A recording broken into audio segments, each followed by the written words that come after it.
President Kyagulanyi Ssentamu Robert Bobi Wine amaze okutuuka ku kitebe wano ekya National Platform Makerere Kavule. Tumwanirize, wulire enduulu, wulire emizira.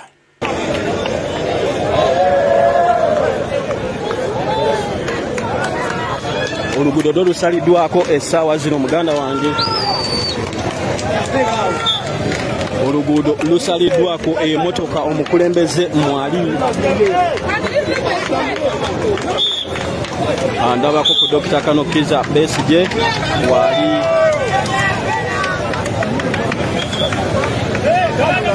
Ne omulodi road mayor naye wali.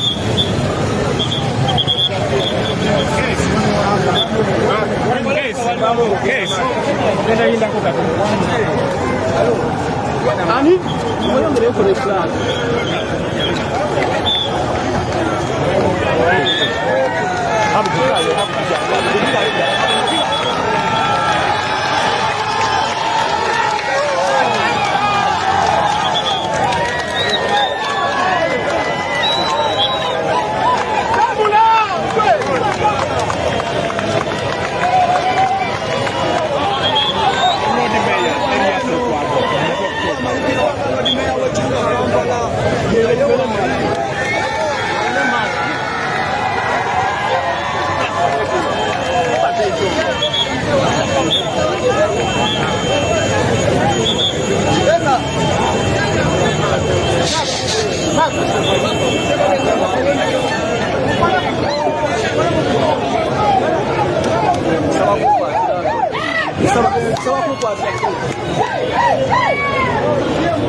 Nze kukyakalagiza mukama weewaawo Dr. Kanokiza Besigye mulabako Mami Babi Ntungo Kyagulanyi, Elias Lukwago, Kaija n'abalala bagenda kutongoza nalengera essanyu mukube ebbali.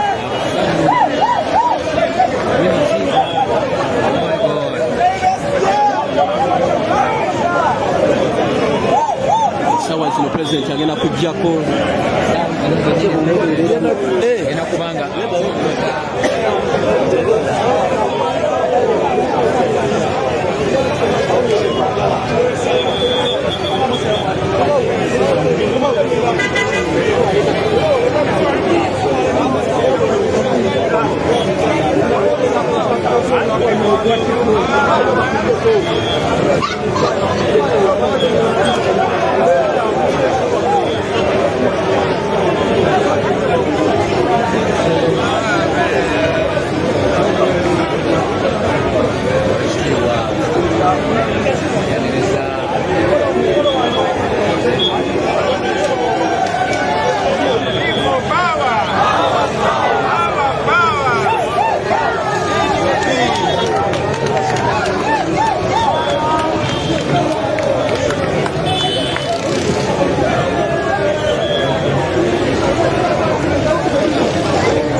weewaawo amaze okutongoza ejjinja, amaze okutongoza ejjinja Uganda.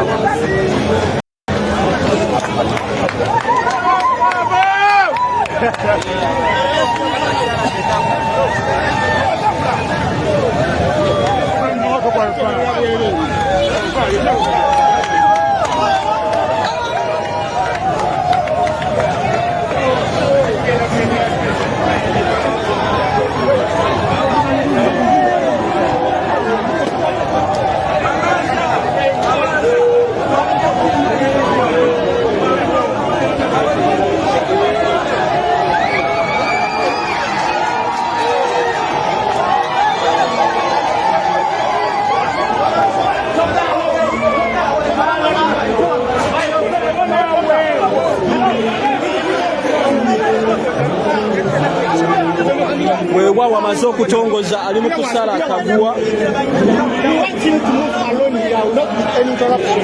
If you come here, the other people are not going to come out.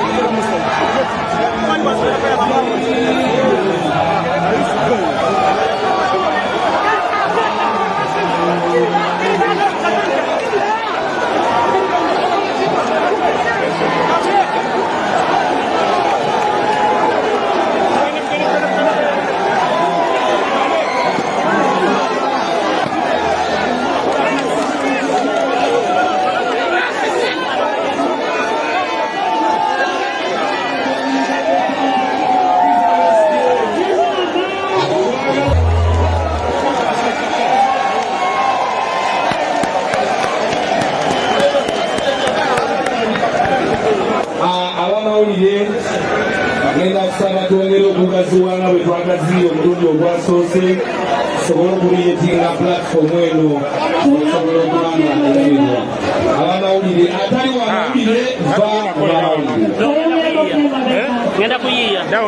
twagala kuwebaza mwenewanga bwe tetolina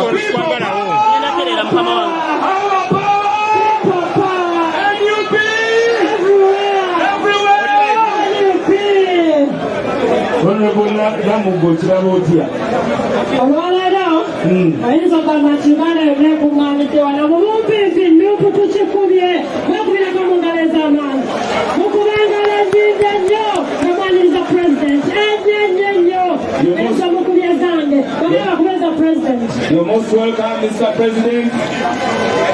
You all know this is a national function and ourselves to the English language. Definitely. But it was important that we also acclimatize ourselves with the Luganda language. Because many listen to. You're most welcome, Mr. President. You're most welcome, Dr. Kavule. You're most welcome, the First Lady. You're most welcome. You're most welcome, the senior citizen, Honorable Mayor Matembe. You're most welcome.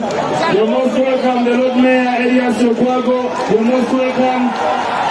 You're most welcome, the Secretary General of the Forum for Democratic Change, Kaija. You're most welcome. You're most welcome, the Deputy President, starting from the Deputy President of Central Region, that is Honorable Matthias Mpugawali, leader of opposition. You're most welcome. You're most welcome, Madam Kele Mugisha, our President from Western Uganda. You're most welcome, our Deputy President from where I come from, the Eastern Uganda. The Honorable John Baptist Nambeshe. You're most welcome, the Secretary General, David Lewis. You're most welcome, my inline boss, Joel Senyonyi. Is very available. That side, Mr. President, amidst the leaders we have a senior lawyer. He has been away trying to put touches to final things about removing the dictator. Nicholas Obio, you're most welcome.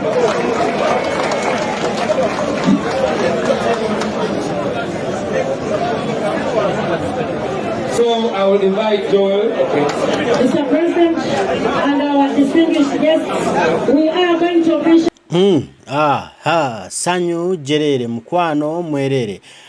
President Kyagulanyi Ssentamu Robert Bobi Wine amaze okutuuka mu kitundu buli kimu kitambula bulungi era buli kimu Sanyu Jerere abakulembeze balaba bamaze okutuuka batudde emikolo gitandise kakati nno katono nnyo ate tutandike emikolo mukama wa buyinza mukama wa kitiibwa ne kino nakyo kiwedde mbagala nnyo baganda bange Mungu agira bankumira.